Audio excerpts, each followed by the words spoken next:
Hello ទាំងអស់គ្នាថ្ងៃនេះខ្ញុំសូមធ្វើការបង្ហាញអំពីស្រោមអានេះយកទៅស្រោមបាឡារបស់យើងគឺជ័រស៊ីលីកូនល្អបងប្អូនចានិយាយទៅមើលចេះអត់សូវដឹងទេប៉ុន្តែនៅក្រៅគឺជ័រគឺធានាឲ្យហ្មងជ័រស៊ីលីកូនលេខ1និយាយទៅជ័រស្អាតហ្មងបងប្អូនចាជ័រគឺជ័រល្អតែម្ដងចាហ្នឹងហើយនិយាយទៅជ័រនេះគឺធានាជូរណាសម្រាប់ជ័រគឺដឹងតែល្អលេខ1ហ្មងអានេះមានបាឡាគេធ្វើមានតែ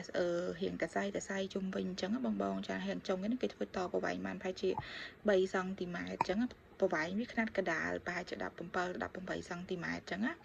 អានេះគេតប្រហែលជា3សង់ទីម៉ែត្រចានិយាយទៅអានេះគឺតម្លៃគេគឺ$18បងប្អូនណាគឺល្អហ្មងជ័រគឺខ្ញុំធានាជ័រលេខ1យកទៅប្រើគឺបានរាប់ឆ្នាំអត់ខូចទេអញ្ចឹងណាយើងយកទៅប្រើគឺប្រើបានយូរតែម្ដងចាសនេះមិនមែនប្រឡាក់ទេណាគ្រាន់តែប្រឡាក់គេដាក់ម្សៅដើម្បីកុំឲ្យវាស្អិតអញ្ចឹងបងសម្រាប់ផ្សំនេះមួយគឺខ្ញុំថែមប្រេងអំបិលជូនម្ដងក្នុងនឹងតែម្ដងណា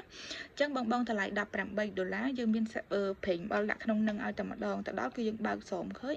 មើលគឺយើងឃើញមានប្រេងតែម្ដងចាហ្នឹងហើយនេះគឺយើងទិញទៅចំណេញមែនតែម្ដងចានិយាយទៅគេមកមានប្រអប់អីរបស់គេមកមួយសេតអញ្ចឹងហ្មងបងប្អូនមកមានប្រអប់អីមួយសេតអញ្ចឹងតែម្ដងចាហ្នឹងហើយតម្លៃ$18បច្ចេកអត់ free សេវាទេគឺសេវាដឹកសេវាផ្ទះយើងគិតផ្សេងណាយើងគិតផ្សេងចា